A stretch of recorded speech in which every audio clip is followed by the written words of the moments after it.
Ton nom est glorieux. Merci parce que c'est ce nom que tu nous as donné. Nous sommes reconnaissants à ton égard. Et ce matin, nous faisons un arrêt pour nous rappeler de cette grâce immense que tu as manifestée à notre égard. Oui, tu es glorieux. Ton nom est glorieux. Ce nom a été élevé au-dessus de tout nom. Et devant ce nom, tout genou fléchit. Tout genou fléchit. Sur la terre, sous la mer et aussi dans les cieux. Devant le nom de Jésus, ce nom est glorieux. Nous voulons le proclamer encore. Parce qu'aujourd'hui, ce nom est glorieux pour nous. Ce nom est glorieux pour nous. Alléluia. Ce nom est glorieux pour nous. Alléluia. Et nous bénissons ton Saint. Nous te rendons toute la gloire. Tu es grand et élevé. Merci pour ta grâce. Qui est comme toi, roi des rois? Qui est comme toi? Toi qui pris le péché du monde sur tes épaules. Tu l'as pris volontiers. Tant sur la croix, tant sur la croix, tu étendis tes bras pour moi. La vie que tu as donnée, tu l'as donnée par amour. Ton nom est glorieux, nous t'élevons plus haut, plus haut. Regarde ce qu'il a fait et laisse son nom plus haut, plus haut.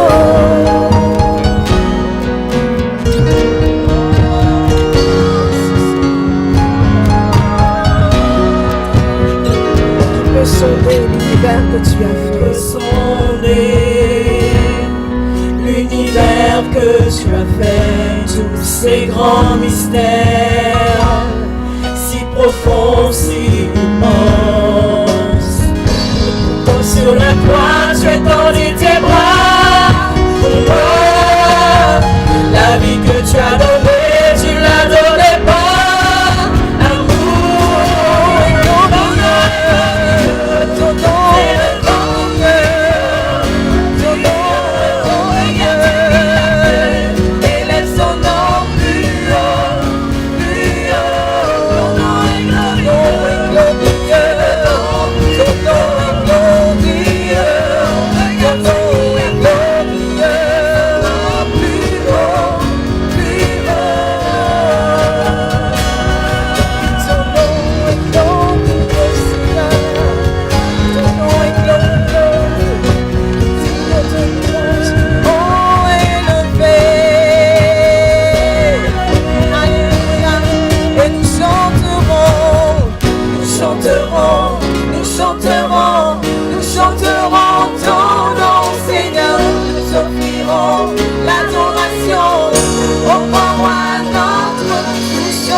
toi seul nous offrirons nos esprits à tes corps, alléluia. À toi seul, car tu en es digne. Tout a été créé par toi, et pour toi on nous t'adorons. Tu en es digne, tu en es digne. Ce sacrifice à la croix est si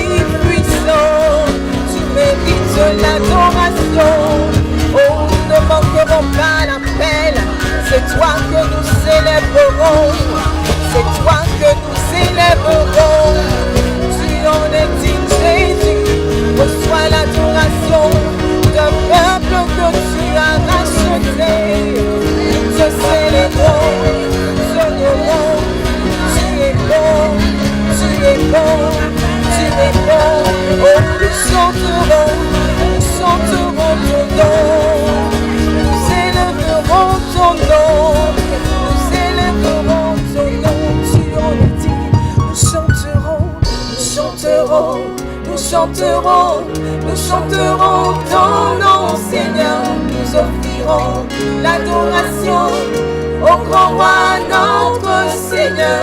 Nous chanterons, nous chanterons, nous chanterons ton nom, Seigneur. Nous offrirons l'adoration, car ce nom est glorieux. Ton nom est glorieux. Nous t'élevons plus haut, plus haut. Regarde ce qu'il a fait, élève son nom plus haut, plus haut. Ton nom est glorieux, nous t'élevons plus haut, plus haut. Regarde ce qu'il a fait, élève son nom plus haut, plus haut. Regarde ce qu'il a fait, élève son nom, élève son nom. Alléluia, mon Seigneur. Loin de toi, tu nous as rapprochés. Maintenant je peux entrer dans ta présence. Merci Jésus, tu m'appelles de ton nom. Je veux te rendre gloire, ce nom glorieux. Tu m'appelles Seigneur, par mon nom tu me connais. Je te rends la gloire. Tu as donné ce que tu as de plus précieux. Pour me racheter, j'ai de la valeur à tes yeux. Merci Jésus, merci Jésus. Nous te rendons toute la gloire. Tu es l'agneau assis sur le trône. Et à toi la gloire, à toi l'honneur, à toi la puissance et la force. Toi seul as pu faire cela, roi des rois. Toi seul as pu faire cela. Nous étions errants et tu nous as appelés, ton peuple. Alléluia. Merci parce que tu nous as pris de là où nous étions et tu nous as mis à la droite de Dieu le Père. Tu nous as pris avec toi, Jésus. Tu nous as mis en toi. Alléluia. Nous sommes en Christ. Merci pour cette grâce. Nous voulons élever ton nom. Tu es l'agneau assis sur le trône qui a pu faire cela. Toi seul as pu faire cela et nous te rendons la gloire. Nous te rendons la gloire.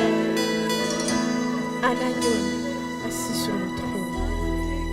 À l'agneau sur le trône. On va le chanter ensemble. Sois la louange à jamais. Sois la puissance. Sois la puissance et la gloire. Et la gloire. Sois la force. Sois la force. La majesté. La majesté. Fils de Dieu. Fils de Dieu. Fils de l'homme. Fils de l'homme. Tu devins l'agneau parfait. Et il a fait cela pour toi et moi. L'agneau parfait. Souffrant pour moi. Souffrant pour moi. Tu m'as montré ta grâce. Et tu règnes en majesté. Et comme un seul homme, nous t'adorons. Nous t'adorons. Agneau de Dieu.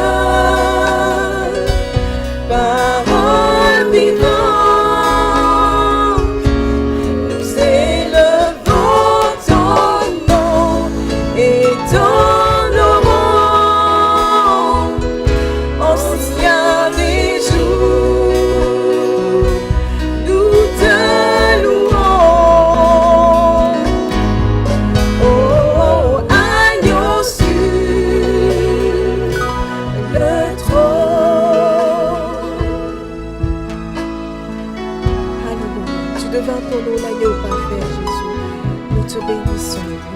l'adoration, nous te rendons la gloire. Merci parce que tu as accepté de prendre sur toi mon péché. Tu as accepté de prendre sur toi ma condamnation. Tu as accepté de prendre sur toi mes erreurs. Tu as accepté de prendre sur toi mes iniquités. Tu as accepté de prendre sur toi toutes les injures, tous ces coups, tu les as acceptés pour moi. Je veux te bénir. L'agneau sur le trône, sois la louange à jamais, sois la puissance et la gloire, sois la force, la majesté. Toi le Fils de Dieu, tu es un Fils de l'homme, Fils de l'homme, tu devins l'agneau parfait, souffrant pour moi, tu m'as montré ta grâce et tu règnes en majesté. Nous t'adorons, agneau de Dieu, parole vivante, nous élevons ton nom et t'honorons, toi seul, ancien des jours, nous te louons. Oh, agneau sur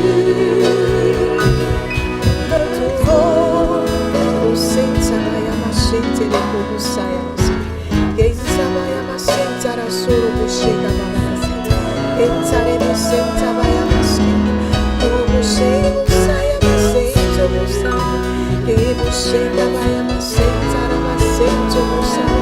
Tu as accepté ce prix pour moi, Jésus.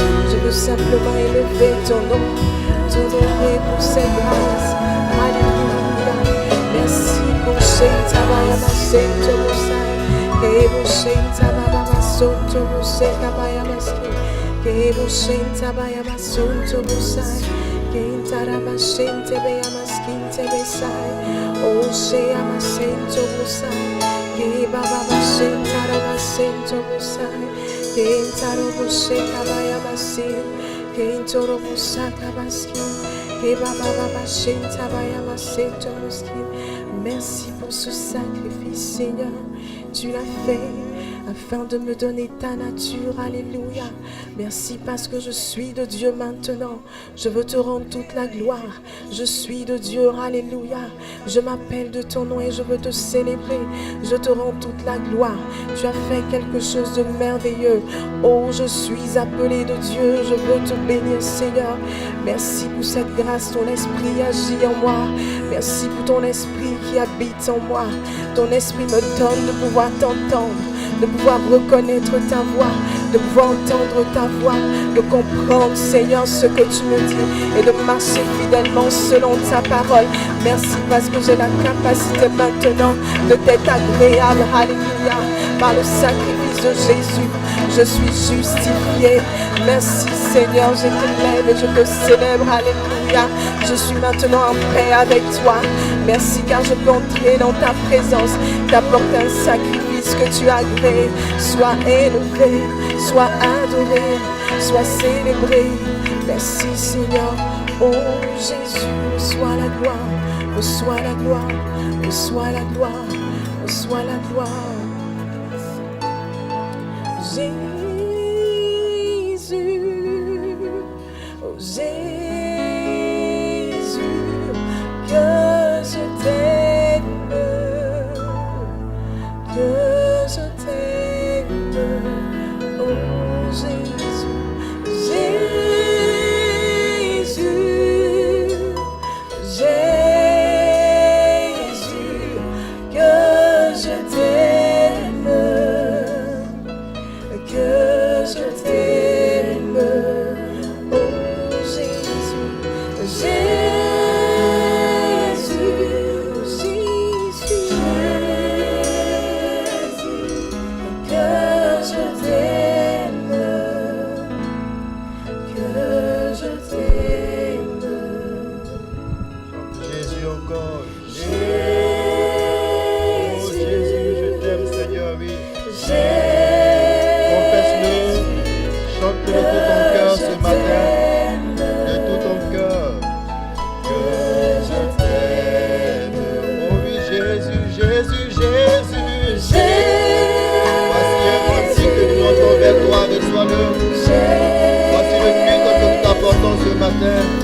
Transformer ces paroles que tu viens de chanter en une prière. Tu dis que tu l'aimes. Ce qui est essentiel entre toi et le Seigneur, c'est l'amour que tu portes pour lui. Alors dis-lui que tu l'aimes ce matin. Dis-lui que tu l'aimes. Dis-lui que tu l'aimes. Regarde un peu dans ta vie et laisse tomber tout ce qui peut t'empêcher ce matin de pouvoir lui dire que tu l'aimes. Il peut y avoir des situations, des circonstances par lesquelles tu passes qui sont assez difficiles. Il peut y avoir des choses qui semblent te charger ce matin, mais laisse tomber ces choses ce matin. Laisse tomber les fardeaux, laisse tomber les chagrins, laisse tomber les soucis, les difficultés et commence à lui dire que tu l'aimes. Parce que lui, il t'aime, c'est une certitude. Il t'aime. Il a démontré cet amour qu'il a pour toi en livrant sa vie à la croix pour toi. Il a démontré cet amour en venant vers toi. Alors, dis-lui que tu l'aimes. Je t'aime, Seigneur. Je t'aime, Seigneur. Parfois, Seigneur, nous n'avons pas les mots qu'il faut pour pouvoir dire ce qu'il faut. Ah oui, Seigneur, parfois nous n'avons pas les mots qu'il faut pour dire ce qu'il faut dire dans ta présence, Seigneur. Mais la seule chose que nous voulons faire en ce matin, c'est de dire que nous t'aimons. Seigneur, dans la marche avec toi, lorsque nous attachons à toi, la seule chose que tu attends que nous puissions démontrer, c'est l'amour. Et heureusement, tu nous as fait comprendre c'est quoi l'amour. L'amour n'est pas une émotion. L'amour dont tu parles, que le disciple peut te démontrer, c'est son attachement à la parole. C'est lorsqu'il commence à s'attacher à la parole. Il montre comment est-ce qu'il est fidèle à la parole de Dieu et il pratique la parole de Dieu. Et lorsque le disciple se met dans cette lancée, il demande par là qu'il t'aime, Seigneur. Et ce qui est capital, que nous ne devons pas abandonner, quelles que soient les saisons par lesquelles nous pouvons passer, c'est l'amour. Et ce matin, nous voulons simplement te dire que nous t'aimons. Nous voulons simplement te dire que nous t'aimons. Nous t'aimons. Nous délaissons toutes choses à côté, nous mettons toutes choses de côté et nous disons, Seigneur, que nous t'aimons. Nous t'aimons, Seigneur. Et nous honorons ta présence en ce lieu. Alléluia. Que ton nom soit béni. Ce matin, nous sommes assemblés, nous sommes devant ton saint trône et tu as une parole pour nous. Une parole qui console, une parole qui fortifie, une parole qui corrige, qui instruit, parce que la Bible dit que toute écriture est inspirée de Dieu, afin de pouvoir instruire, corriger, afin de pouvoir convaincre. La parole de Dieu, quand elle vient, elle accomplit toutes ces choses et même encore plus, elle nous prépare afin que nous soyons prêts pour accomplir les bonnes œuvres que nous sommes appelés.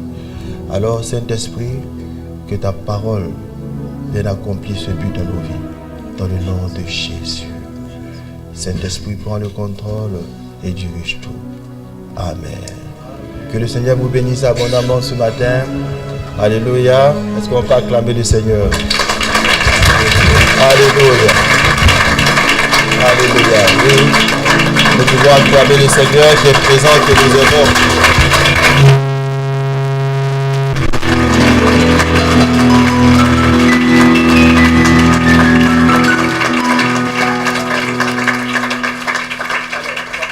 Du Seigneur, c'est une joie pour nous d'être là ce matin, n'est-ce pas? Et nous sommes au pied du Seigneur pour entendre ce qu'il a à nous dire. J'aimerais que nous puissions garder un peu ce cantique-là sur le cœur. Jésus, que je t'aime. Alléluia. Et je crois que tout ce que nous faisons, c'est une expression de notre amour pour le Seigneur. Alléluia. Et je suis heureux d'être avec vous ce matin. Donc pour quelques-uns, c'est la première fois que nous nous voyons. Donc je me nomme Mohamed, c'est mon prénom. Alléluia. Voilà, mais je suis pasteur. Je cours depuis des années avec le Seigneur et c'est bon de marcher avec le Seigneur. Alléluia. Et moi j'ai reçu le Seigneur il y a au moins une décennie. Amen. Il y a au moins une décennie, je suis ivoirien en Côte d'Ivoire. Et là, j'ai aimé un jour, alors que j'étais à l'école, au lycée technique d'Abidjan. Donc, pour ceux qui sont ivoiriens, des Ivoiriens ici peuvent lever la main. Voilà, donc vous voyez. Bon, en Christ, nous sommes en Sion, non? Il n'y a pas de nationalité. Notre seule nationalité, c'est le royaume de Dieu. Alléluia. Mais j'ai aimé ce qui s'est passé dans ma vie, comment le Seigneur m'a péché, comment le Seigneur m'a récupéré et m'a ramené à lui. Alléluia. Et mon histoire est simple, donc je suis pasteur, donc que le Seigneur vous bénisse. Et j'étais au lycée, le Seigneur avait fait concourir les événements, les circonstances, et je me suis retrouvé dans un lycée. Mon but c'était de pouvoir avoir un diplôme que j'estimais qui était important pour moi. Alléluia. Et à cette poursuite, pendant qu'il s'agit de poursuivre ce diplôme, voici que le Seigneur a permis que je puisse le rencontrer. Alléluia. Et dans les poursuites que nous avons, le Seigneur permet qu'il puisse avoir des croisements entre lui et nous. Alléluia. Et je crois que ce qui est important, c'est le fait que nous puissions rencontrer le Seigneur. Amen. Donc pendant que tu es en train de poursuivre ta course, où tu es en train de poursuivre certaines choses que tu chéris, que tu aimes un peu comme Saül. Vous connaissez l'histoire de Saül. Saül était à la recherche de quoi? Les ânesses. Mais il a fait une belle rencontre. La rencontre avec le Seigneur, c'est la plus belle rencontre. Alléluia. C'est un chemin sur lequel le Seigneur nous inscrit. Il est parsemé de beaucoup de défis, mais c'est la plus belle rencontre. Alléluia. Et moi, j'étais en classe et je voyais souvent des personnes qui étaient zélées pour le Seigneur prêcher la bonne nouvelle du royaume. Alléluia. Alors que nous étions encore lycéens. Donc au lycée, pendant qu'on se retrouvait à midi là pour pouvoir... à midi c'était la pause. À la pause, les lycéens sont censés aller se reposer un peu. Mais il y avait des disciples là qui étaient vraiment très zélés. Et c'était nos copains, c'était des amis de classe, mais qui parcouraient des classes pour proclamer la bonne nouvelle du royaume. Alléluia. Et lorsqu'ils proclamaient la bonne nouvelle du royaume, vous voyez, il y avait assez de tumulte dans la salle. Parce que quand ils rentraient pendant les heures de pause, il y en avait qui voulaient manger, il y en avait qui voulaient se reposer. Et donc, lorsque la parole de Dieu, quand il la prêchait, il y avait plusieurs réactions face à cette parole-là. Dans un premier temps, lorsque j'observais ces gens prêcher la parole de Dieu, parce que je suis d'origine musulmane, mes parents je suis d'une famille musulmane. Lorsque je les entendais prêcher la parole, dans un premier temps, il n'y avait pas vraiment encore, je n'avais pas été encore accroché à la parole de Dieu. Alléluia. Jusqu'à ce qu'il arrive un temps. Alléluia. Un jour, alors que nous étions dans une salle en train d'attendre un cours qui devait avoir lieu, il y avait un frère, je le bénis. Je n'ai pas encore pu le revoir depuis lors et j'espère bien qu'il a tenu ferme dans la foi chrétienne parce que, bien aimé, malheureusement, il y a beaucoup de personnes qui commencent avec le Seigneur qui s'arrêtent en cours de chemin. C'est une belle rencontre que de pouvoir rencontrer le Seigneur. Mais en chemin, il y a beaucoup de personnes qui laissent tomber la main du Seigneur. Et je prie que ce ne soit pas notre cas. Alléluia.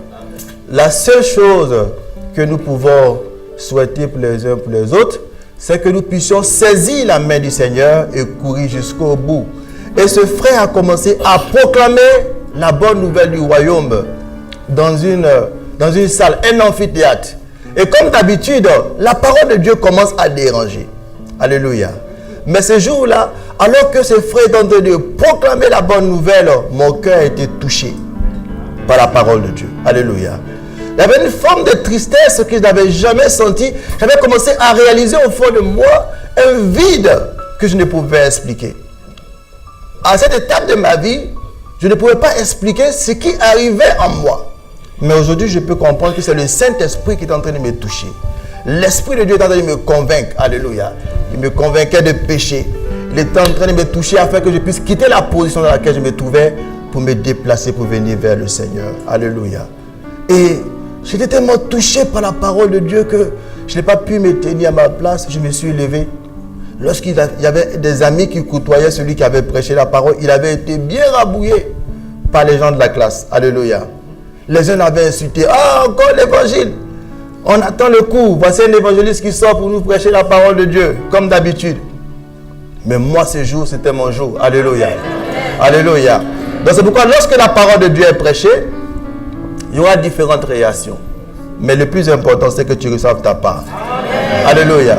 Lorsque tu reçois ta part, garde ta part précisément. Mais ce jour-là, c'était le jour de ma rencontre avec le Seigneur. Et lorsque j'ai saisi cette parole, je l'ai gardée et ça vaut plus d'une décennie. Ma vie a été complètement bouleversée par cette parole. Et c'est Jésus qui a pris le contrôle de ma vie. Je suis heureux. Alléluia.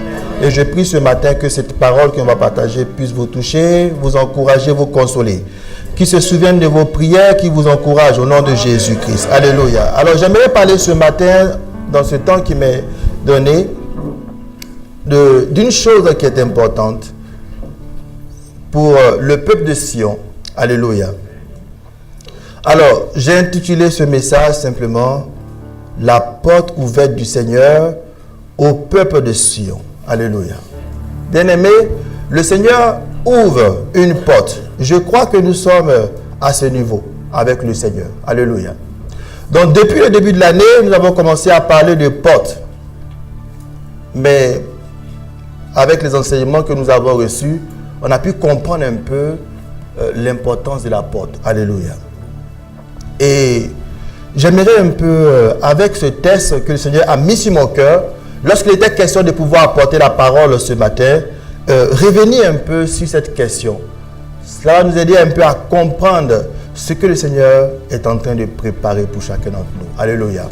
Lorsque le Seigneur a commencé à parler de porte, il ne parle pas de porte sans implication. Quand le Seigneur dit porte, il y a des choses au fait qu'il est en train de préparer pour chacun d'entre nous. Alléluia. Il s'agit de toi, de moi. Individuellement, il y a des choses nouvelles que le Seigneur prépare. Mais collectivement, en tant qu'assemblée, il y a des choses aussi nouvelles que le Seigneur est en train de préparer. Alléluia. Donc c'est à nous de pouvoir saisir cela et de pouvoir entrer dans ce que le Seigneur est en train de faire. Et c'est de cela que j'aimerais parler ce matin au travers de ce texte qu'on trouve dans le livre de Apocalypse. Alors, on peut ouvrir la Bible dans le livre d'Apocalypse, le dernier livre de la Bible. Nous trouvons l'histoire d'une église qui avait existé. C'était les premières églises. Donc, la porte ouverte du Seigneur pour le peuple de Sion. Alors, on trouve dans Apocalypse chapitre 3, à partir du verset 7, le récit d'une église qui s'appelle Philadelphie. Alléluia. Et là, nous avons affaire à des croyants qui avaient véritablement existé. On parle des églises primitives, les premières églises qui ont commencé dans l'ère chrétienne. Et les églises, précisément, que nous voyons dans le livre d'Apocalypse, à partir du chapitre 2 jusqu'au chapitre 3, ces églises, précisément, sont toutes des églises qui ont existé au début de l'ère chrétienne. Alléluia. Et le Seigneur a permis que nous puissions avoir un récit de la vie de ces différentes églises qui ont existé. 7 églises qui avaient une qualité de vie différente les unes des autres. Et le Seigneur a pris précisément ces 7 églises pour nous instruire. Il avait un message qu'il adressait précisément aux croyants de ces différentes églises, mais il avait un message qui dépassait les croyants de cette église et il voulait parler au courant de toutes les générations. Alléluia. Regardez avec moi, si nous prenons à partir du chapitre 2 d'Apocalypse, on trouve la première église, c'est Éphèse. Vous suivez un peu? Donc pour ceux qui ont les Bibles avec des notes, vous pouvez voir 7 églises qui sont précieuses pour nous, qui ont un témoignage. Et en étudiant ces différentes églises, le Seigneur parle à nos cœurs. Chrétiens de chaque génération, il y a un message pour toi dans ces différentes églises. Alléluia. Mais nous voulons nous appesantir dans le cadre de notre message sur une église, l'église d'Éphèse. Alléluia. Alors, la première église que nous trouvons, on trouve l'église d'Éphèse, l'église de Philadelphie, je vous l'ai dit, Éphèse. Et ensuite, on trouve l'église de Smyrne. Vous arrivez à suivre? Dans Apocalypse 2, verset 8, l'église de Smyrne. Apocalypse 2, verset 12, on trouve l'église de Pérgame. C'était des églises qui avaient existé, qui avaient une histoire. Et leur histoire se trouve dans ces récits. Et Apocalypse 2, verset 18, on trouve l'église de Thyatire. Ils avaient aussi une histoire. On trouve l'église également de Sardes. Apocalypse 3, verset 1, l'église de Philadelphie qui sera au centre de notre message. Apocalypse 3, verset 7. Et l'église de Laodicée, Apocalypse 3, verset 14. Alléluia. Et le Seigneur fait une sélection de 7 églises avec une histoire afin de pouvoir nous instruire. Chaque église avait une qualité spirituelle. Il y avait aussi des faiblesses dans la vie de chaque église. Alléluia. Sur 7 églises, le Seigneur nous donne 2 églises qui étaient des églises modèles. L'église de Philadelphie et l'église de Smyrne. Alléluia. Cette église, le Seigneur prend Jean, qui était un apôtre du Seigneur. Parmi les 12 apôtres, il y avait Jean. Le Seigneur dit, bon Jean, écoute, il y a un message que je vais adresser à ces différentes églises. Va leur parler de ma part. Et sur les 7 églises, le Seigneur fait des reproches à 5 églises. 5 églises s'étaient éloignées de ce qui était essentiel. 5 églises s'étaient éloignées de ce qui était fondamental. Et au travers des reproches que le Seigneur fait à ces 5 églises, il veut nous instruire. Il veut te dire, au fait, toi chrétien qui appartiens à des générations qui ne sont pas celles de ces différentes églises, tu dois pouvoir tirer des leçons afin de ne pas reproduire les erreurs qu'elles ont faites. Alléluia. Ces églises, 5 reçoivent des reproches de la part du Seigneur et seulement que 2 sont loués par le Seigneur. Est-ce que vous savez que le Seigneur peut louer notre foi? Alléluia. Tel que nous sommes, nous avons chacun un degré de croissance et de maturité dans la foi chrétienne. Alléluia. Mais le Seigneur, tel qu'il est, il est présent dans ce lieu et il peut louer ta foi à cause de l'authenticité de ta foi. Alléluia. Si tu parviens à pouvoir garder les qualités qui sont essentielles, indispensables, que lui chérit. Alléluia. Parce que quand on lit ces différentes églises, on trouve des églises qui avaient différents types de qualités. Il y en avait d'autres qui avaient beaucoup d'œuvres. Le Seigneur regarde, quand il fait un peu le diagnostic de ces 7 églises, il trouve des églises qui avaient des activités, des œuvres, beaucoup de choses.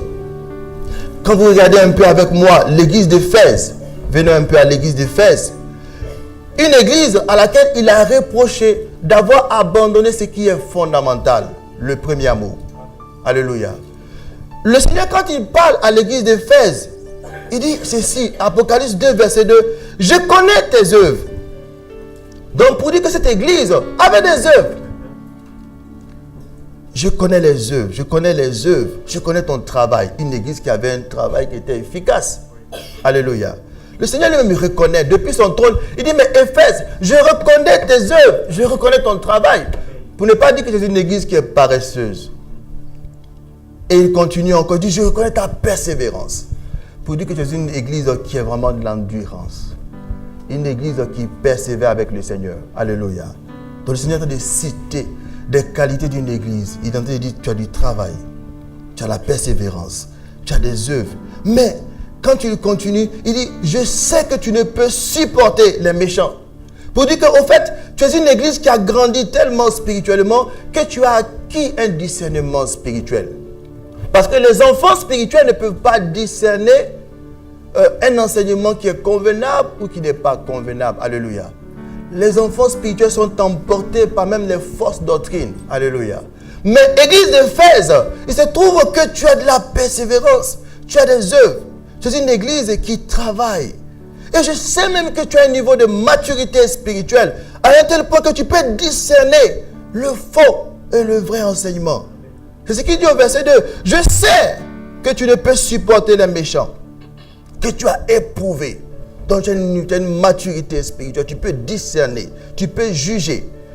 Alors, tu as éprouvé ceux qui se disent apôtres, donc serviteurs de Dieu, et qui ne le sont pas. Vous voyez, Éphèse avec cette qualité, elle avait pu discerner. Des personnes seulement sont venues à Éphèse. Voilà, nous sommes apôtres du Seigneur. On est venus apporter la parole de Dieu. Alors, quand les gens d'Éphèse ont commencé à écouter ces apôtres, ils ont dit, il y a un témoignage intérieur là qui me dit que non, ça c'est pas un apôtre. C'est un lion qui est caché là. Il porte un vêtement de serviteur, mais c'est un lion. Alléluia. Alléluia. Il avait un discernement spirituel. Alléluia.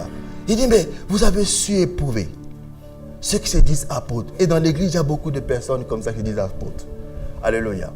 Et malheureusement, les enfants de Dieu tombent dans les mains de ceux qui se disent apôtres et pasteurs, qui ne sont pas de vrais apôtres et de vrais pasteurs. Alléluia. Mais Éphèse, tu as pu discerner. Et la Bible dit, et qui ne le sont pas, et tu les as trouvés menteurs. Et que tu as de la persévérance et que tu as souffert à cause de mon nom. Une église qui avait souffert à cause du nom de Jésus. Que tu n'étais point lassé. Mais le verset 4, le cœur du Seigneur se fonde. Vous savez, le cœur du Seigneur parfois peut se fondrer. Quand nous abandonnons ce qui est essentiel et indispensable, le cœur du Seigneur se fonde comme une glace qui éclate, qui se brise. Alléluia. Il dit, mais ce que je compte toi, c'est que tu as abandonné ton premier amour. Alléluia. Donc pour dire, mais Éphèse, tu as beaucoup de choses que les hommes peuvent louer. Tu as beaucoup de choses que les hommes peuvent apprécier. Mais tu as abandonné ce que moi je chéris. Alléluia. Vous voyez, on peut être chrétien, on est dans beaucoup de choses. Tu es engagé, tu es dispersé dans ta foi chrétienne. Tu es tantôt à gauche, à droite, un peu comme l'église d'Éphèse. Même les hommes peuvent te regarder. Mais on peut voir, mais vraiment cette personne, elle est zélée. Elle aime le Seigneur. Ça, c'est l'appréciation des hommes. Mais quand le Seigneur apparaît au milieu de ceux-là qui semblent être zélés, loués par même les frères, il dit, mais non, quand je sens ton cœur, je vois que tu as abandonné ce qui est essentiel. Moi, c'est ce qu'il y a de plus important pour moi. Alléluia. C'est vrai que de la persévérance, tu as des œuvres, mais tu as abandonné. Qu'est-ce que l'Église avait abandonné? Il dit simplement, mais ce que j'ai contre toi, c'est que tu as abandonné ton premier amour. Donc le Seigneur dit, mais oui, je place le premier amour au-dessus de ta persévérance. Je place le premier amour au-dessus de tous ces exploits que tu as pu réaliser. Alléluia. Alors, le premier amour est fondamental. Il dit, mais Éphèse, si tu veux marcher avec moi, pourquoi t'abandonner à beaucoup d'œuvres qui te dispersent? Reviens à ce qui est essentiel, à ton premier amour. Le premier amour, c'est cette chaleur spirituelle-là que tu as ressentie lorsque la parole de Dieu a capté ton cœur pour la première fois. Est-ce qu'elle est là encore? Est-ce que lorsque tu fais un bilan de ta vie, après tout le temps où tu as marché avec le Seigneur, tu peux encore dire, voici, Jésus, je t'aime. Alors, comment on peut chanter ce cantique? Je t'aime, ce cantique qu'on a chanté. Alors, chante. Est-ce que tu peux chanter ce cantique encore? Est-ce que la flamme de cet amour-là est en train de brûler en toi encore? Il y a des personnes qui, dès le début de leur foi chrétienne, lorsque l'évangile de Jésus a touché les cœurs, ils avaient une flamme, un désir de marcher avec le Seigneur, de persévérer avec le Seieur. Et ils pouvaient chanter avec moi ces cantiques qui disent: oh oui, Jésus, Jésus, Jésus, Jésus. Voici une personne à qui l'évangile a été annoncé. Elle a compris qu'elle est morte dans ses péchés, qu'elle est loin de Dieu. Mais lorsque la parole de Dieu lui a été proclamée, elle a saisi cette parole. Et dans son cœur, il y a une flamme, un amour pour le Seigneur qui a commencé à brûler. Et elle peut chanter ces cantiques-là. Alléluia. Amen. Alléluia. Alors l'église d'Éphèse était semblable à une personne qui pouvait chanter ces cantiques avec tellement d'enthousiasme dans ses premiers départs avec le Seigneur, mais qui avec le temps avait renoncé à cela. Alléluia. Avec le temps, beaucoup de choses avaient commencé à prendre la place. Et il n'y avait plus ces cantiques merveilleux qui sortaient du cœur. Alors Dieu Seigneur a dit: mais écoute Éphèse, tu peux faire tellement de choses, mais il faut que ce cœur-là puisse bouillonner encore pour moi. Alléluia. Est-ce que ton cœur bout encore pour le Seigneur? Est-ce que la flamme du premier amour encore est présente? Vous voyez? Donc quand on lit un peu ces différentes églises, on se rend compte qu'elles avaient toutes des choses que les hommes pouvaient louer, qu'elles-mêmes pouvaient louer, mais quand le Seigneur apparaît, ils sondent les cœurs, ils voient les failles. Alléluia. Mais Philadelphie n'était pas une telle église. Philadelphie s'était distinguée dans sa génération. Alléluia. Et si nous voulons nous distinguer dans nos générations, il nous faut imiter les valeurs d'une telle église. Alléluia. Alors, qu'est-ce qu'on voit de Philadelphie? Quand on lit un peu son récit, parce que ces différentes églises ont existé, ce sont les premières églises de l'ère chrétienne, et elles avaient leur histoire.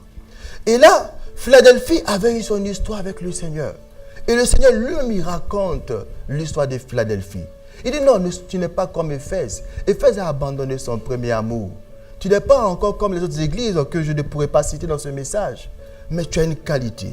Alors, quand le Seigneur parle au travers de Jean à Éphèse, à Philadelphie, il dit écrit, Jean écrit à l'ange de l'église de Philadelphie: voici ce que dit le saint, le véritable. Alléluia. Il dit que je suis le saint et le véritable. Imaginez-vous que le Seigneur glorieux qui est saint apparaisse ici en ce lieu et ne trouve en nous aucun reproche. La seule chose qu'il trouve à dire sur ta vie, ce ne sont que des éloges. C'est extraordinaire. Amen. Alléluia.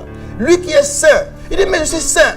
Écoute, dis aux croyants de Philadelphie, c'est le saint qui parle. Celui en qui il n'y a aucune imperfection. Celui qui est parfait. Celui qui est parfait, qui est parfait. Mais celui qui est parfait, quand il parle à son église ou quand sa présence se manifeste au milieu de cette assemblée de croyants, il dit: mais écoute, vous allez voir le message qu'il dit. Il dit: non seulement je suis saint, mais je suis le véritable. Alléluia. Celui vers lequel on peut se tourner, la référence véritable.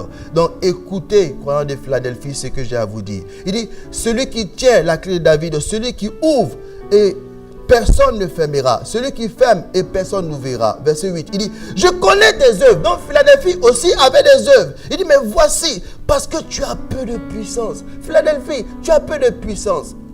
Tu n'as pas peut-être une grande capacité spirituelle.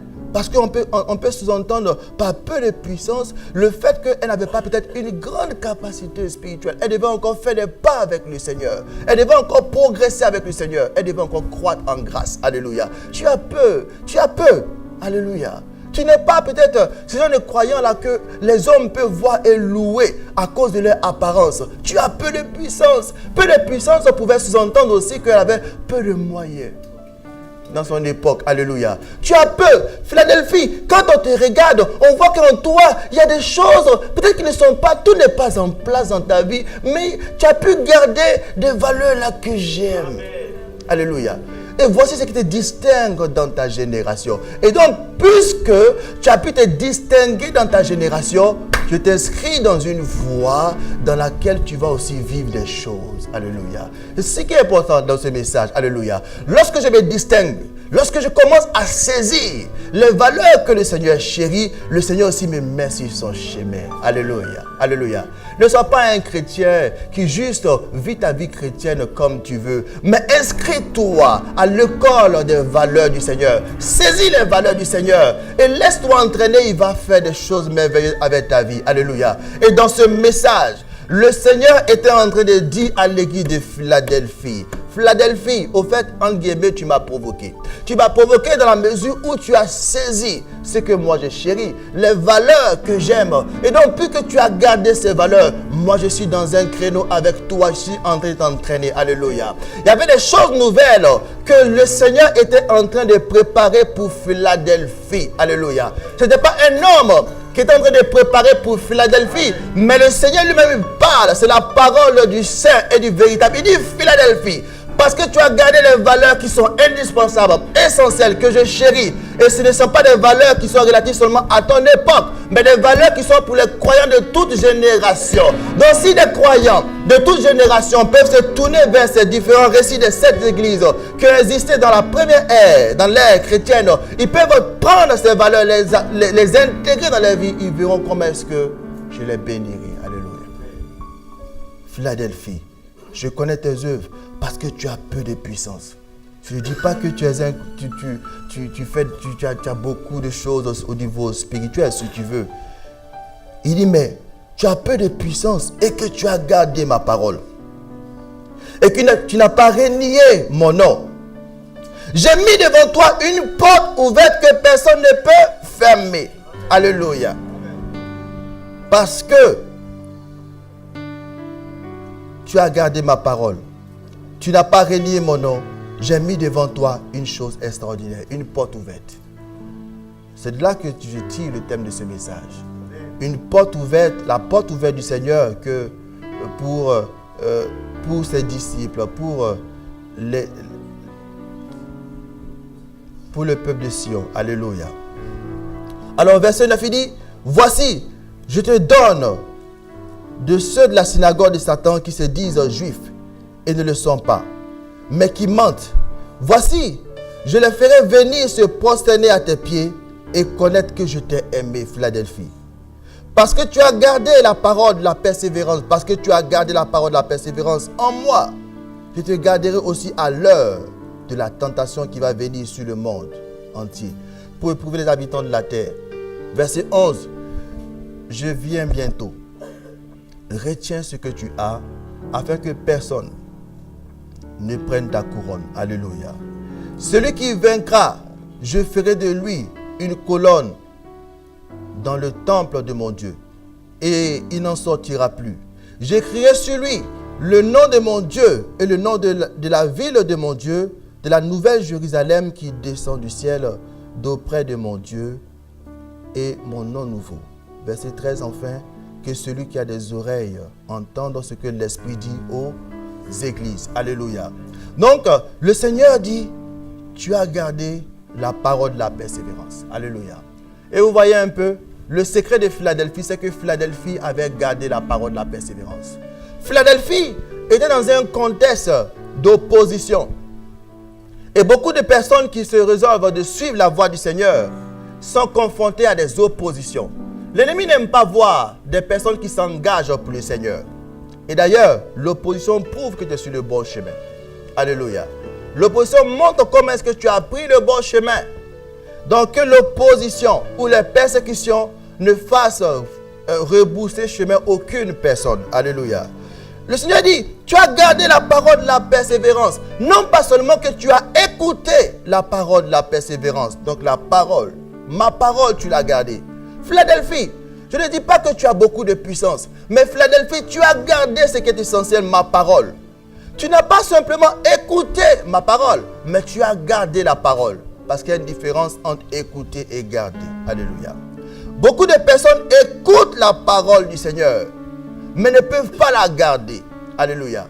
Je garde la parole de Dieu lorsqu'elle est en moi et face à toutes les étapes, circonstances favorables et défavorables, je peux pratiquer toujours la parole de Dieu. Alléluia. Je garde la parole de Dieu quand je peux marcher dans cette parole sans me détourner ni à gauche ni à droite. Alléluia. Dans les phases de ma vie, face aux différentes propositions, saisons favorables ou défavorables, je garde la parole attachée à mon cœur. Alléluia. Et Philadelphie, tu es une église et je peux louer la qualité de ta foi parce que tu as gardé l'essentiel. Alléluia. Non, je ne t'ai pas vu en train de faire des choses glorieuses, des choses que les hommes peuvent louer, mais je t'ai vu en train de garder. C'est-à-dire que la parole qui a abondé au milieu de toi, Philadelphie, tu l'as gardée. Tu aimes pratiquer ma parole. Et pour cela, quand moi, le Saint, le véritable, j'apparais autour de toi, je ne regarde pas tes faiblesses, je te loue simplement. Alléluia. Le Seigneur te loue lorsque tu gardes sa parole. Alléluia. Lorsque tu t'appliques à pouvoir marcher dans sa parole. C'est la raison pour laquelle lorsque tu fais des choix, quand tu décides de marcher avec le Seigneur et quand tu pratiques la parole dans ton quotidien, tu entends des voix qui te disent comment est-ce que tu peux t'attarder à pouvoir suivre la parole de Dieu. Le diable au fait en train de te dire non, abandonne ce qui est essentiel. Alléluia. Lorsque tu marches avec le Seigneur dans ton quotidien, face à tout ce que tu es confronté, tu lis la parole de Dieu. Ou bien tu étudies la parole de Dieu. Et quand tu es tenu d'appliquer cette parole, tu peux voir l'ennemi qui vient s'opposer à toi et qui veut te montrer comment est-ce que ça ne vaut pas la peine de pouvoir suivre cette parole-là. Alléluia. L'ennemi attaque ceux-là qui veulent pratiquer la parole de Dieu. Mais c'est à toi de pouvoir dire, Seigneur, je reconnais que pratiquer la parole de Dieu, c'est ce qui est essentiel, ce qui est capital. Alors, donc je vais garder cette parole. Je vais chérir cette parole dans mes décisions, dans mes choix quotidiens. La parole que j'entends, la parole que j'écoute, c'est elle qui va me qualifier devant le Seigneur. C'est elle qui va faire que le Seigneur, lorsqu'il va se manifester, se révéler, il pourra dire, mais vraiment, tu es un croyant ou une croyante d'une qualité de foi que j'apprécie. Alléluia. Ce n'est pas tellement les œuvres autres que tu as accomplies. Alléluia. Amen. Donc Philadelphie avait pu prouver son attachement à la parole. C'est ce que le Seigneur attend de chacun d'entre nous. Au milieu d'un environnement d'opposition. La Bible dit qu'au milieu d'eux, il y avait des hommes qu'on appelait les membres de la synagogue de Satan. Voyez ici, au verset 9. Ce n'est pas ici un homme qui désigne ce type de personnes, membres de la synagogue de Satan. Mais c'est le Seigneur lui-même qui dit, vous êtes les membres de la synagogue de Satan. Qu'est-ce qu'il voulait dire? Ou quels sont les types de personnes dont il s'agit ici? Alléluia. Il s'agissait au fait des Juifs de souche. Alléluia. Des personnes qui étaient des descendants, la postérité physique d'Abraham. Alléluia. Alors, face à cette postérité physique d'Abraham, ces Juifs d'origine, il y avait les croyants de Philadelphie. C'est des païens.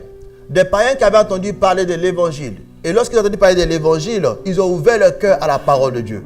Et quand ils ont ouvert leur cœur à la parole de Dieu a pris place en eux. Et la Bible dit, ceux qui croient et qui reçoivent la parole du Seigneur sont également fils de Dieu. Alléluia, enfants de Dieu. Il y a une filiation en Dieu, eux. Alléluia. Alors, les membres de la synagogue de Satan étaient des Juifs qui s'opposaient au fait à ces chrétiens qui étaient d'origine païenne, qui étaient non-juifs. Parce qu'eux aussi, ils se réclamaient comme étant enfants de Dieu. Il dit, mais parce que nous avons compris l'évangile, nous avons reçu Jésus, nous sommes enfants de Dieu. Nous sommes le peuple de Dieu, le peuple de Sion. Alléluia. Alors les Juifs qui étaient, au fait, le peuple de Dieu, enfin, dans l'ancienne alliance, le peuple d'Israël, il dit, mais non, au fait, vous ne pouvez pas vous réclamer comme étant des personnes qui appartenaient à cette alliance avec Dieu, le peuple de Dieu. Non, vous n'êtes pas du peuple de Dieu. C'est au fait les descendants d'Abraham qui sont au fait le peuple de Dieu. Et nous, puisque nous sommes des Juifs d'origine, c'est nous qui pouvons nous réclamer ce titre d'enfant de Dieu. Alléluia.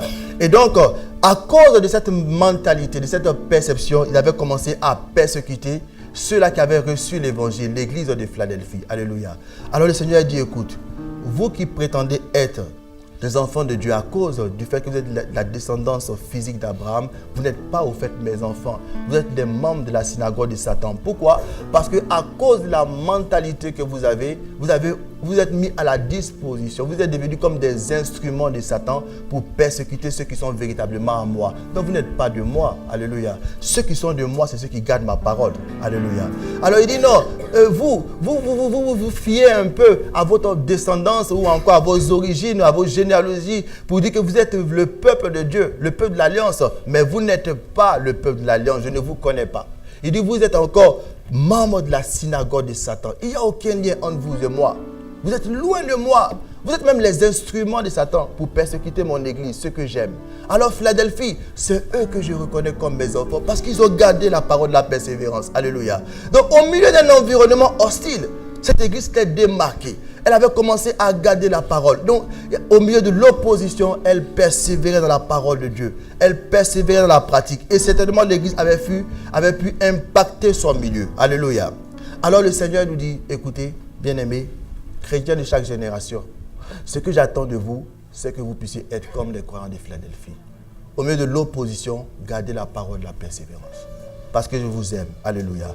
Et là où je vais m'accentuer, parce que c'est l'aboutissement de mon message, c'est la parole du Seigneur un peu à Philadelphie. C'est la promesse qu'il lui fait. Il dit, mais je connais tes œuvres. Parce que donc tu as peu de puissance et que tu as gardé ma parole et que tu n'as pas renié mon nom, j'ai mis devant toi une porte ouverte. Alléluia. Et c'est de la porte ouverte dont c'est cette notion que j'aimerais m'appesantir en quelques minutes. Alléluia. Dans le cœur de ce message. Alors, le Seigneur dit, j'ai mis devant toi une porte ouverte. Le Seigneur ne dit pas que je vais placer une porte ouverte. Alléluia. Le Seigneur ne dit pas que des hommes vont placer devant toi une porte. Il dit, mais moi-même, le Saint, le véritable, j'ai placé devant toi une porte ouverte. Une porte ouverte par laquelle tu dois passer. Alléluia. Parce que lorsque le Seigneur voit en toi une personne qui est attachée à sa parole, il t'ouvre de nouvelles portes. Mais précisément, il t'ouvre la porte dont il est question ici et que je vais développer en quelques minutes. Alléluia. Amen. Il dit, je t'ouvre une porte que nul ne peut fermer. Alléluia. Alors, dans le contexte, lorsque le Seigneur parlait de porte ici, il était en train au fait de parler de c'est une réalité spirituelle. Alléluia. Le peuple de Philadelphie ou les croyants de Philadelphie n'étaient pas appelés à pouvoir chercher une porte physique qui pouvait palper comme ça. Pour dire, voici, le Seigneur maintenant aujourd'hui nous dit, il a placé une porte devant nous dont nous cherchons une réalité physique. Lorsque nous parlons de porte, il ne s'agit pas d'une réalité physique. Alléluia. Parce que c'est une réalité spirituelle. Il fallait comprendre cela. C'est un langage spirituel. Le Seigneur prend plaisir à utiliser les choses que nous connaissons pour nous expliquer les réalités spirituelles. Alléluia. Il dit, mais écoute Philadelphie, j'ai placé devant toi une porte. Je te parle d'une manière spirituelle. Alléluia. Parce que tu as su te distinguer, j'ai placé devant toi une porte. Donc Philadelphie devait comprendre que c'est une réalité spirituelle. Parce que avec le Seigneur, les choses commencent d'abord dans le spirituel et se forment ensuite dans le visible. Alléluia. Donc, il fallait que Philadelphie puisse dire encore, le Seigneur a placé devant moi quelque chose. Donc, les croyants de Philadelphie devaient dire, mais au fait, qu'est-ce que le Seigneur veut nous apprendre au travers de la notion de porte ouverte? Alléluia. Où il veut nous amener avec la notion de porte ouverte? Alléluia. C'est une compréhension spirituelle. Et encore, la notion de porte ouverte, lorsque le Seigneur parle de porte ouverte, dans le contexte, le Seigneur était en train de parler au fait les portes de la cité céleste. Alléluia. Parce que quand vous lisez avec moi le verset 7, il dit, il est le saint et le véritable, celui qui tient la clé de David. Amen. Alors, parlant de la clé de David, le Seigneur se référait ici à la cité céleste. On peut voir dans Apocalypse 21, Apocalypse chapitre 21. Apocalypse chapitre 21, la Bible nous parle de la nouvelle Jérusalem, la Sion céleste. Nous sommes le peuple de Sion. Alléluia. C'est notre cité. Cette cité dans laquelle nous serons avec le Seigneur, où nous habiterons avec le Seigneur, où nous serons pour toujours, pour l'éternité avec le Seigneur. Alléluia. La première bénédiction que le Seigneur réserve d'abord à celui qui garde la parole de la persévérance, c'est d'abord les portes de Sion. Alléluia. Le Seigneur va pas te dire, mais ouais, je vois en toi des vides. Philadelphie avait des vides. Il dit, mais tu as peu de puissance. Alors, peu de puissance peut être pris dans le sens que, au niveau spirituel, il y avait des choses encore à découvrir avec le Seigneur. Vous voyez, d'une part. Mais d'autre part, il peut s'agir aussi des limitations au niveau naturel, au niveau des ressources. Donc, Philadelphie, tu as des besoins. Il y a des choses, il y a des vides en toi qu'il faut combler. Mais quand je viens vers toi, je te dis, mais parce que tu as gardé la parole de la persévérance, la première chose que je te dis, je t'ouvre des portes. Alléluia. Parce que les portes sont supérieures à toutes ces choses que tu peux rechercher dans le matériel. Alléluia. Si je t'ouvre les portes, tu seras comblé dans le matériel. Alléluia. dans le visible. Alléluia. Alors, quand nous voyons Sion céleste, Jérusalem céleste, Apocalypse 21, il est dit ceci. Puis, c'est l'apôtre Jean qui écrit toujours. Il dit, puis je vis un nouveau ciel et une nouvelle terre, car le premier ciel et la première terre avaient disparu, et la mer n'était plus. Alléluia. Le ciel présent et la terre présente vont disparaître. C'est ce que la Bible nous dit.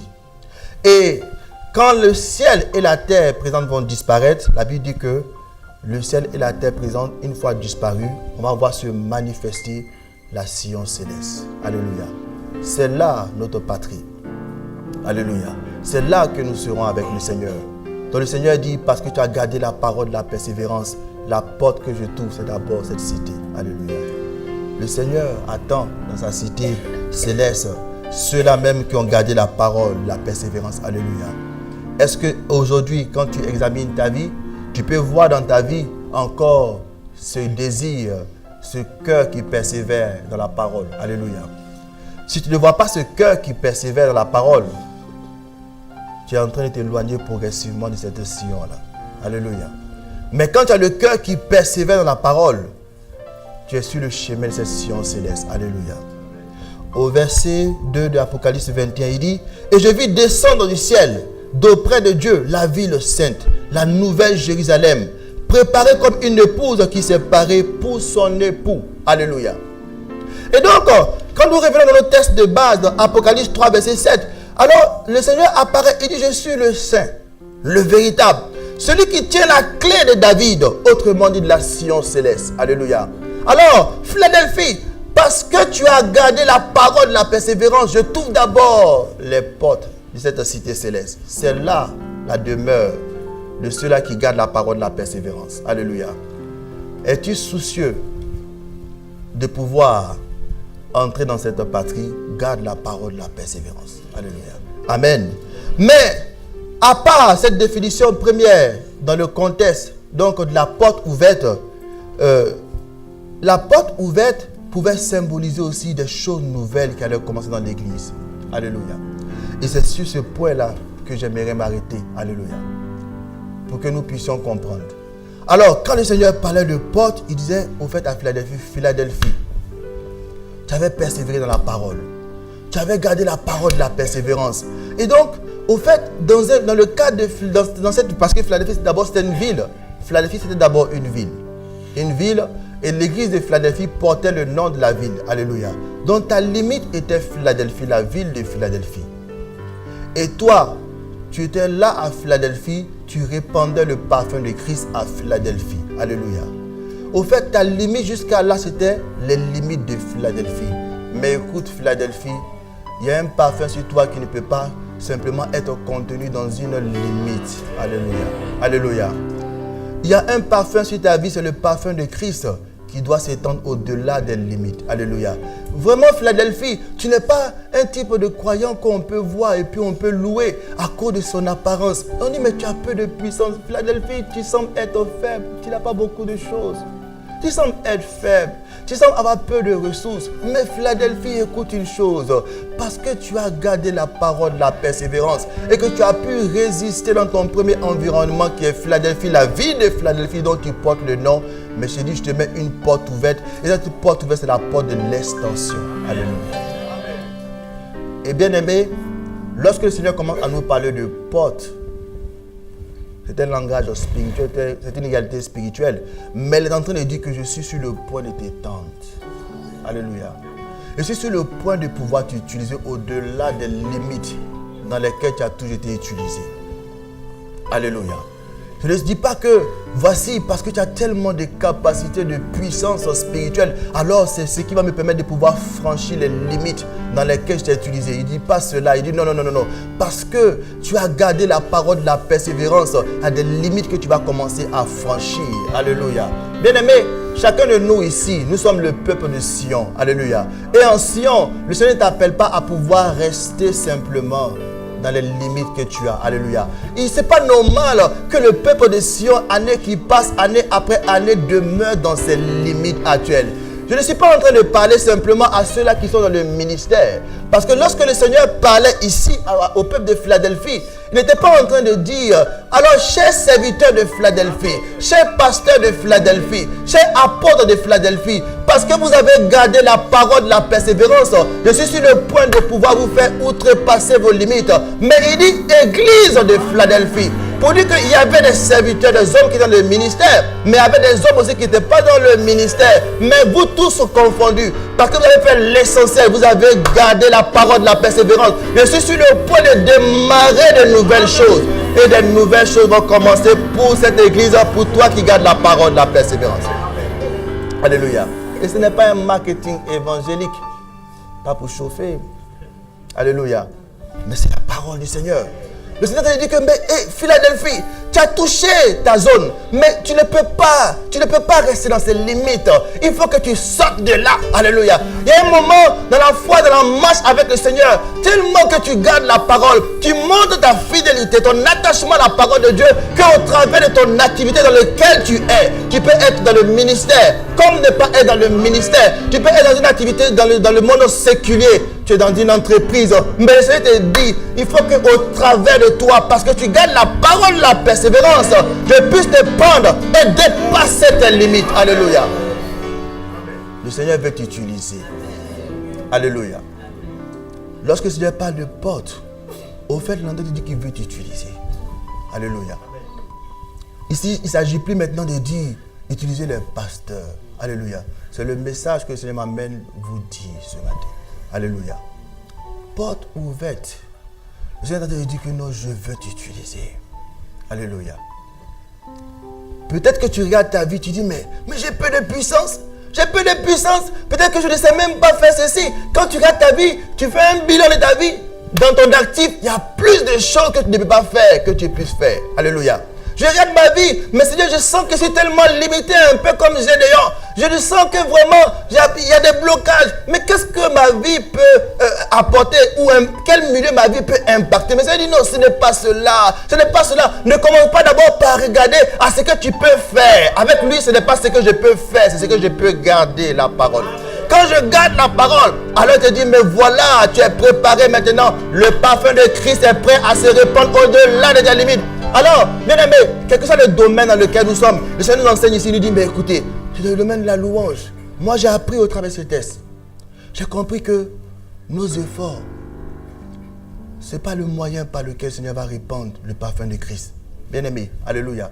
J'ai appris au travers de ce test, alléluia. Aujourd'hui, beaucoup de personnes aspirent à l'expansion. Alléluia. Beaucoup d'églises aspirent à l'expansion. Alléluia. Mais ils utilisent beaucoup de méthodes. Aujourd'hui, là, il y a un peu Facebook. Il y a un peu YouTube. Alléluia. Par lesquels je peux m'étendre facilement. Ces moyens, ces réseaux sociaux, alléluia, sont des moyens par lesquels beaucoup de personnes font la publicité de leurs églises ou de ce qu'ils sont, afin de pouvoir s'étendre au-delà de leurs limites. Mais ce ne sont pas les moyens que le Seigneur utilise. Ce n'est pas mauvais. Ce n'est pas mauvais. Je ne dis pas que c'est mauvais. Alléluia. Mais je suis en train de te dire simplement que lorsque le Seigneur veut commencer maintenant à t'utiliser d'une manière puissante, au-delà des limites, commence d'abord par la parole. Alléluia. Il ne s'agit pas pour toi de pouvoir regarder à ce que tu peux faire, ce que tu ne peux pas faire. Le Seigneur veut t'utiliser. Le Seigneur veut nous utiliser, chacun de nous, dans ton domaine. Ce n'est pas seulement les pasteurs, ce n'est pas seulement les anciens, mais toi-même dans ton domaine. Le Seigneur est en train de dire ce matin, dans ton domaine, dans ton activité. Parce que tu as le cœur qui garde la parole. Mais il se trouve qu'à cause de ce cœur qui garde la parole, le parfum doit partir. Alléluia. Porte ouverte. Je dis que dans ton parfum doit partir. Ton parfum doit s'étendre au-delà de tes limites. Alléluia. Amen. Donc ce n'est pas le moyen. Il ne s'agit pas de réfléchir à faire comment est-ce que je peux m'étendre. Alléluia. Il s'agit de pouvoir garder l'essentiel, la parole de Dieu. Et il y avait dans la Bible une personne du nom de Paul. Oh bien-aimé, Paul, c'est un type de croyant de Philadelphie. Alléluia. est un type de croyant de Philadelphie parce que nous n'avons pas beaucoup de récits bibliques qui nous permettent de pouvoir comprendre la qualité de vie qu'a mené ces personnes. Alléluia. Nous avons un récit qui est là dans Apocalypse 3, du verset 7 jusqu'au verset 13. On découvre une église qui était extraordinaire. Comment se fait-il que Dieu peut apparaître pendant que nous sommes en train d'adorer Dieu? Le Seigneur apparaît, une prophétie vient. Le Seigneur, le Saint apparaît, il n'a pas de reproche, mais il n'a que des louanges, des éloges pour son église, parce qu'elle avait une qualité. Alléluia. Nous n'avons pas beaucoup de textes qui nous permettent de pouvoir comprendre, mais nous avons des personnes qui ont pu expérimenter la porte ouverte. Alléluia. La porte ouverte, c'est la porte du témoignage. C'est-à-dire que la manière dont tu gardes la parole, le Seigneur va dire, mais j'ai décidé de pouvoir étendre ton activité, afin qu'au travers de ton activité, le parfum de Christ puisse quitter la limitation dans laquelle elle a toujours été et aller ailleurs. Alléluia. Ça te concerne toi, entrepreneur, ça te concerne toi qui es dans le ministère. Alléluia. Le Seigneur veut t'étendre. Alléluia. Amen. Quel que soit ton milieu, il veut t'étendre. Alléluia. Et je viens te dire ce matin que tu es utile entre les mains du Seigneur. Alors si une personne au fond d'elle se dit encore que je ne suis pas utile entre les mains du Seigneur, par le Saint-Esprit ce matin, ce message va te dire attention, quand je te parlais de portes, au fait c'est des réalités spirituelles. Il ne s'agit pas de pouvoir chercher à palper, mais on parle de portes. Où sont les portes? Alors une personne cherche les portes. Ah, oh, bon, ça c'est la porte de quoi là-bas? La porte de la vieille porte. Bon, on va se faire une réponse. Non. C'est une réalité spirituelle dans laquelle le Seigneur a t'inscrit pour que tu vives des choses nouvelles. Alléluia. Alléluia. Ne cherche pas à toucher les choses. Ne cherche pas à toucher. Ne cherche pas à toucher les choses. Mais comprends que le Seigneur te lance un appel là. Il veut t'utiliser. Le Saint-Esprit veut nous utiliser.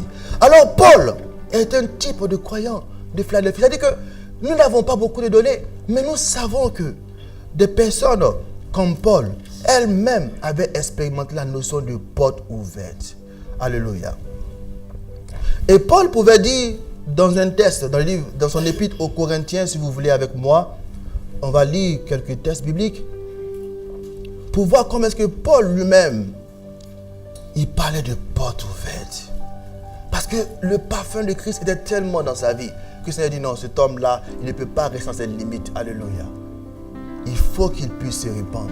Il faut qu'il puisse répandre le parfum du Seigneur. Alléluia. Alors, dans 2 Corinthiens 5, 2 Corinthiens 2, verset 15, Paul parle de porte. Alléluia. Et quand il parle de porte, il est en train de parler de l'expansion que le Seigneur est en train de lui donner. Et nous sommes dans 2 Corinthiens 2 à partir du verset 14 ou verset 15. Verset 14. Paul dit, grâce soit rendue à Dieu qui nous a fait toujours triompher en Christ et qui répand par nous en tout lieu l'odeur de la connaissance de Christ ou l'odeur de sa connaissance. Alléluia. Est-ce qu'on peut revenir encore? Voilà, c'est bien. Alors, grâce soit rendue à Dieu qui nous fait toujours triompher en Christ et qui répand par nous en tout lieu l'odeur de la connaissance de Christ. Qui répand en tout lieu. Alléluia. Il y a des espaces, il y a des domaines, il y a des personnes qui doivent être affectées par le parfum de Christ au travers du domaine dans lequel tu es. Alléluia. Donc ne méprise pas le domaine dans lequel tu es. Ne méprise pas la tâche que le Seigneur a donnée. Le Seigneur va t'utiliser. Alléluia. Alors, Paul s'est laissé utiliser par le Seigneur. Et nous avons un récit extraordinaire dans Actes des Apôtres. Donc Paul parle de porte. Ce texte que j'ai lu nous ramène un peu à la notion de porte que Paul utilise. Paul dit, moi aussi j'ai compris. Je suis un peu comme les gens de Philadelphie. Nous, on est le type de chrétiens qu'on ne peut pas nous cantonner à un endroit. Nous, on ne se répand pas par beaucoup de moyens, les politiques pour pouvoir se répandre. Mais notre parfum vient parce que nous avons gardé la parole, la persévérance. Nous avons gardé l'essentiel. Et c'est celui même qui dit, mais parce que tu gardes l'essentiel, je ne peux pas te garder dans ces limites. Il faut que tu battes. Il faut que tu battes, il faut que tu avances. Le Seigneur te transporte. Alléluia. Donc le Seigneur a fait pareil avec cet homme. Mais quand nous venons dans Acte 16, nous découvrons un peu comment est-ce que le parfum de cet homme s'est répandu dans une ville qu'on appelle Macédoine. Alléluia. Bien-aimés, il y a des personnes qui ont soif de Dieu. Il y a des personnes qui ont soif du royaume de Dieu. Alors quand le Seigneur te dit porte ouverte, il est en train de te dire que attention, il y a des personnes là qui sont en train de crier au secours. qui ont besoin de recevoir quelque chose que toi tu as. Alors que toi, le diable te fait comprendre que tu n'as rien et que tu n'es rien. Mais le Seigneur te dit non, pas que tu n'es rien, que tu n'as rien, mais tu as en toi le parfum de Christ qui doit toucher d'autres personnes. Le parfum de la vie. Alléluia. Alors Paul, acte 16, c'est là qu'on va arrêter et on va prier. Paul était un instrument du Seigneur. Il était un type des croyants de Philadelphie. Donc si nous voulons avoir une idée de ce qu'étaient les disciples de Philadelphie, on peut regarder la vie de Paul. Paul était un croyant que le Seigneur utilisait, un disciple que le Seigneur utilisait afin de répandre le parfum de Christ. Il partait, il répandait le parfum de Christ. Tu n'es pas forcément obligé d'être apôtre, d'être pasteur pour répandre le parfum de Christ. Dans ton domaine où tu es, le Seigneur veut te faire avancer. Alléluia. Et si tu n'as pas encore reçu le Seigneur, mais c'est une opportunité. Alléluia. Ce matin, reçois la parole. Comme je te l'ai dit dans mon témoignage, moi, il y a eu un jour où la parole de Dieu a été prêchée, alors qu'il y avait du tumulte dans la salle. Les personnes étaient en train de dire, mais écoute, on ne veut pas entendre cette personne-là, il nous fatigue. On veut écouter les mathématiques ou encore l'économie, enfin les matières qu'on doit faire. Mais moi, ce jour-là, la parole était pour moi. Alléluia. Donc si la parole de Dieu ce matin vient, qu'elle touche ton cœur, mais ouvre ton cœur, reçois le Seigneur. C'est le début de toute chose. C'est là, quand tu vas recevoir le Seigneur, garder sa parole, tu verras comme ta vie est précieuse entre les mains de Dieu. Tu es précieux, bien-aimé. Alléluia. Tu es précieux. Tu es précieux. Et c'est la raison pour laquelle le Seigneur ne veut pas te voir dans la bassesse. Quand il te voit dans la bassesse, il dit, mais tu perds ton temps. Alors que moi, la seule chose que j'attends de toi, c'est que tu puisses garder cette parole. Et quand tu la gardes, je vais faire de toi un instrument qui va bénir. Tu es une bénédiction pour beaucoup. Alléluia. Alors quand le Seigneur te fixe, il peut voir en toi une personne qui est une bénédiction. Mais tu es une bénédiction, mais tu ne vois pas, c'est spirituel. Comme Philadelphie, le Seigneur pouvait dire à Philadelphie, j'ai placé une porte ouverte, mais il ne voyait pas. J'ai mis une porte ouverte devant vous. La porte est déjà ouverte, elle est établie spirituellement. C'est une réalité spirituelle qui est déjà établie. Vous êtes simplement appelé par la foi à y entrer. Mais Philadelphie devait pouvoir être devant le Seigneur pour capter ce que le Seigneur est en train de lui dire ou ce que le Seigneur est en train de faire pour elle, pour pouvoir entrer. Alléluia. Tu sais, parfois tu es là, tu es en train de te lamenter sur ton sort. Tu es en train de te laisser même parfois tourmenter par le diable qui t'amène des mensonges. Or, dans le spirituel, le Seigneur a déjà établi les choses. Alors, il te faut simplement te placer devant le Seigneur pour recevoir. Quand Philadelphie s'est placée devant le Seigneur pour recevoir, alors elle a pu comprendre que dans le spirituel, le Seigneur avait placé quelque chose. Alléluia. Tant que je ne me place pas devant le Seigneur, je ne peux pas savoir ce qu'il fait dans le spirituel. Alléluia. Donc c'est la raison pour laquelle tes temps de prière sont importants. Tes temps de consécration sont importants. Je vais te placer devant le Seigneur pour dire, je reçois de toi. Il faut que tu ouvres mes yeux pour que je voie ce que tu as fait spirituellement et que j'y entre par la foi. Alléluia. J'ai besoin de cela pour que ma vie puisse changer. Pour ne pas que l'ennemi puisse me faire croire des choses qui ne sont pas vraies. Parce qu'il est spécialiste dans des mensonges. Il est là pour te tourmenter. Pour te faire croire que ta vie ne sert à rien. Tu es une personne qui ne sert à rien, qui ne peut pas impacter des personnes. Alors que Jésus, quand il te voit, mais tu es une bénédiction. Tu es un trésor. Tu es un parfum. Une personne qui est un vase, qui a le parfum de Christ. Tu es une bénédiction, mais tu ne sais pas qui tu es. Parce que tu n'es pas devant le Seigneur. Alors Philadelphie s'est mis devant le Seigneur, a entendu le Seigneur qui lui a parlé. Et les choses ont décollé pour sa vie. Alléluia. Les choses vont décoller. Pour ceux simplement qui vont accepter, dans cette saison dans laquelle nous sommes, cette année, de pouvoir passer du temps devant le Seigneur, avec ces messages sur les portes, le Seigneur est en train d'annoncer qu'il va t'utiliser. Mais la condition, c'est que tu acceptes de te placer devant lui. Alléluia. Dans le domaine dans lequel tu es, le Seigneur va t'utiliser. C'est le message que j'ai pour toi. C'est pourquoi je le répète. Je le répète. Il veut t'utiliser. Alléluia. C'est ce qu'il m'a envoyé vous dire. Alléluia. Pas seulement les ministres, les pasteurs, les apôtres, les prophètes. Mais toi, il veut t'utiliser. Alléluia. Mais place-toi devant lui pour recevoir. Pour comprendre ce qu'il est en train de faire spirituellement. Parce que ce n'est pas juste un message où on parle de porte-porte. À chaque culte, on parle de porte-porte. Non. Mais quelque chose que le Seigneur est en train de bâtir. Il a déjà fait spirituellement. Il faut y entrer. Alléluia. Alors Paul, dans Acte 16, la Bible dit que Paul était en train de chercher à aller proclamer l'évangile dans des villes où le Saint-Esprit ne le conduisait pas. Alléluia. c'est important d'être conduit par le Saint-Esprit. Alléluia. La Bible dit, Actes 16, verset 5. Les églises se fortifiaient dans la foi et augmentaient en nombre de jour en jour. Verset 6. Paul, en tant qu'apôtre, voulait répandre l'évangile dans des villes, en Asie. Alléluia. Mais le Saint-Esprit, la Bible dit au verset 6, ayant été empêché par le Saint-Esprit d'annoncer la parole dans l'Asie, il traversait la Phrygie et le pays de la Galatie. Alléluia.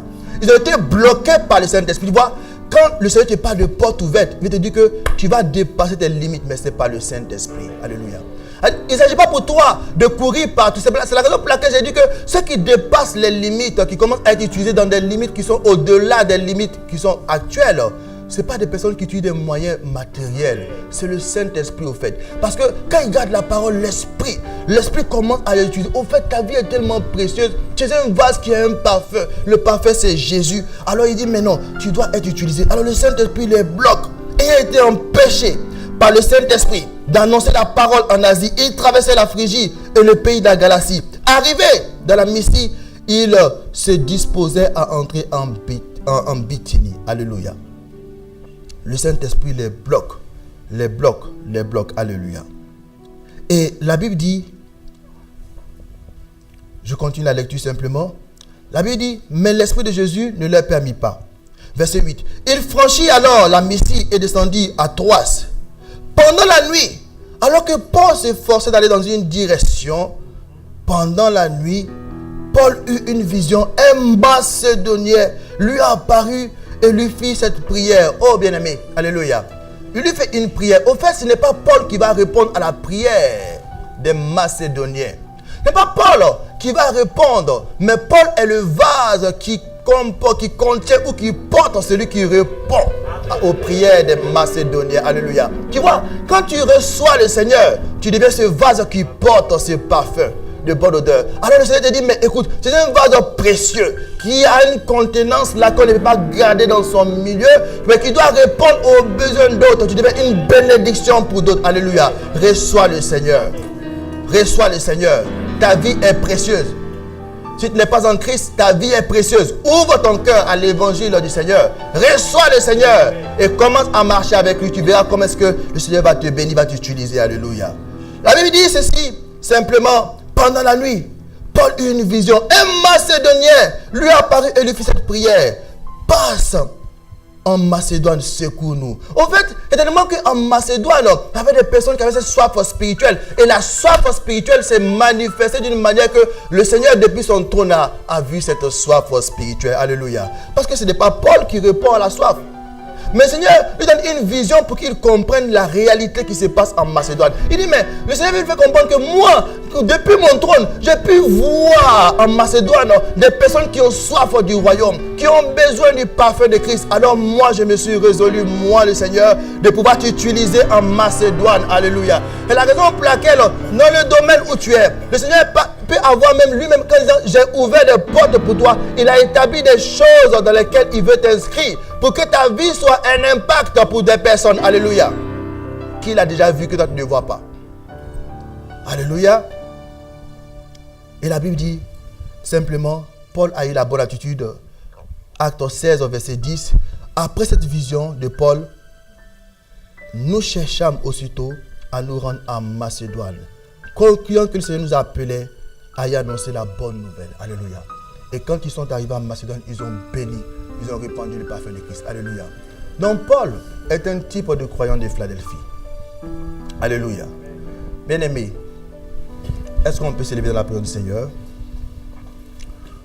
Le Seigneur est en train de parler à ton cœur. Alléluia.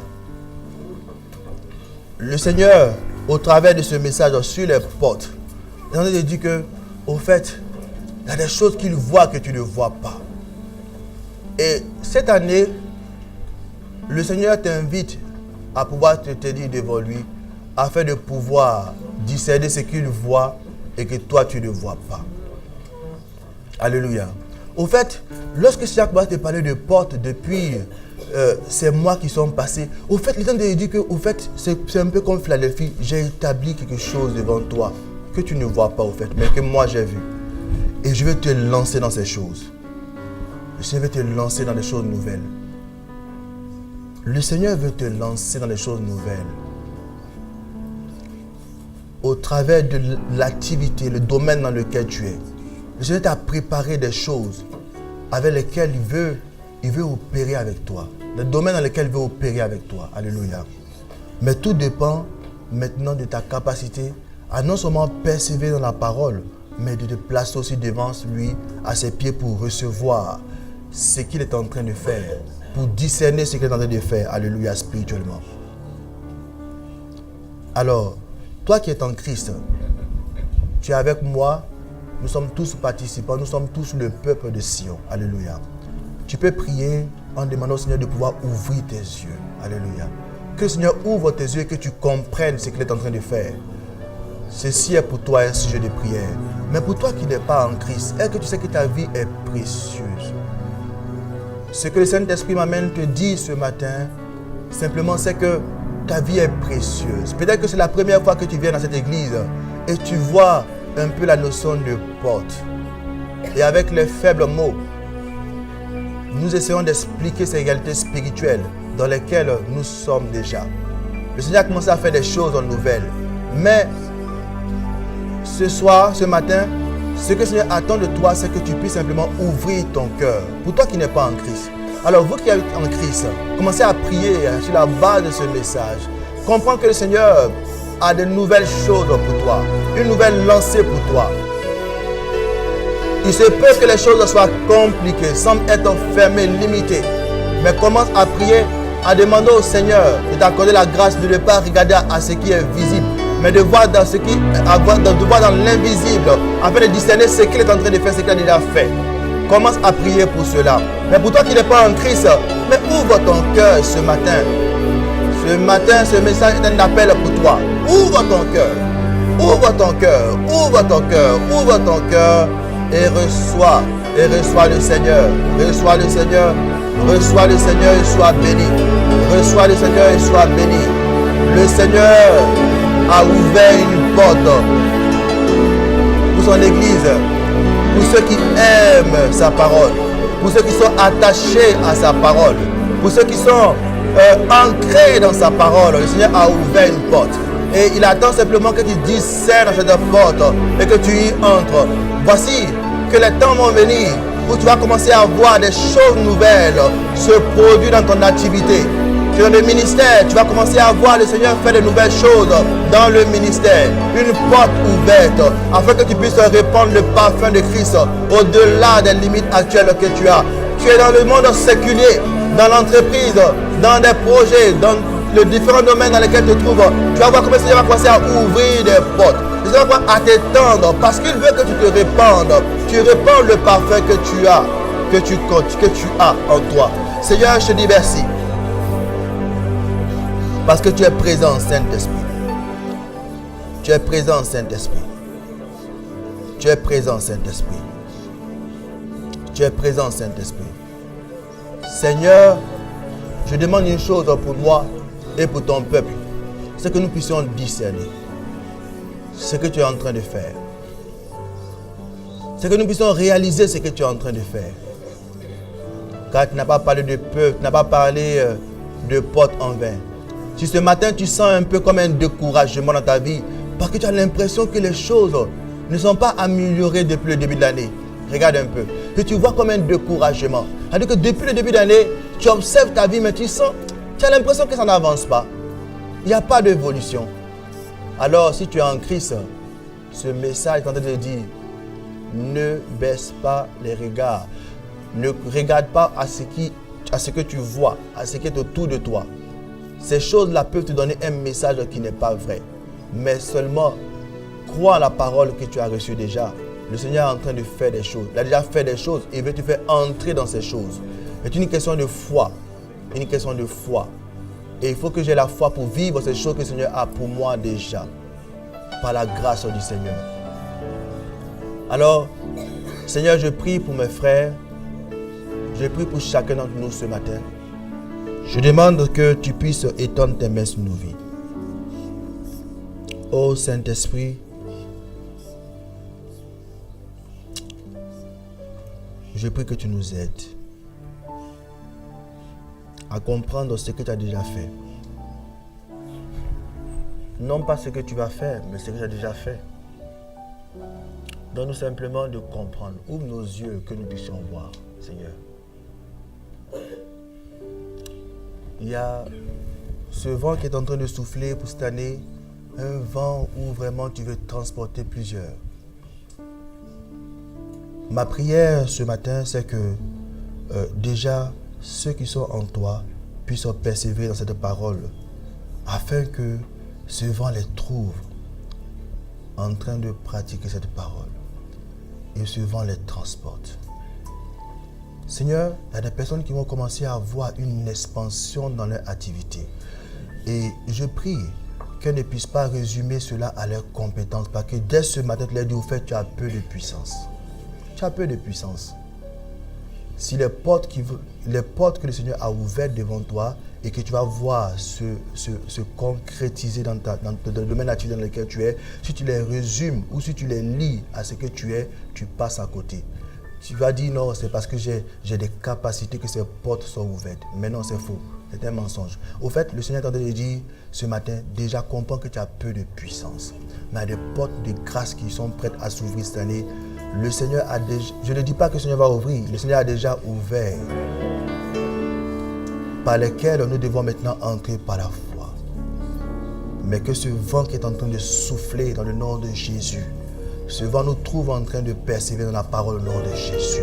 Ce matin, je viens déclarer, annuler toutes les entreprises de l'ennemi qui visent à nous amener à baisser les mains dans notre foi, notre engagement dans la parole de Dieu, la pratique de la parole de Dieu. Je viens détruire dans le nom puissant de Jésus tous les mensonges du malin afin de nous amener à nous détourner de la parole, alors qu'en cette année, on dit bien fixer les regards sur Jésus. Je viens prier afin que nos cœurs se tournent pleinement vers Jésus. Alléluia. Seigneur, souffle ce vent dans le nom de Jésus et que l'on puisse voir dans nos vies comment est-ce qu'il a commencé à nous étendre, juste pour que le parfum que nous avons puisse se répandre dans le milieu dans lequel tu nous amènes. Alléluia. Saint-Esprit, au Père ce matin, dans le nom de Jésus. Je te loue parce que je sais que tu permettras à chacun de pouvoir mieux comprendre cette parole annoncée et à la vivre par ta grâce. Que tu bénisses ton peuple dans le nom de Jésus. Nous avons prié. Amen.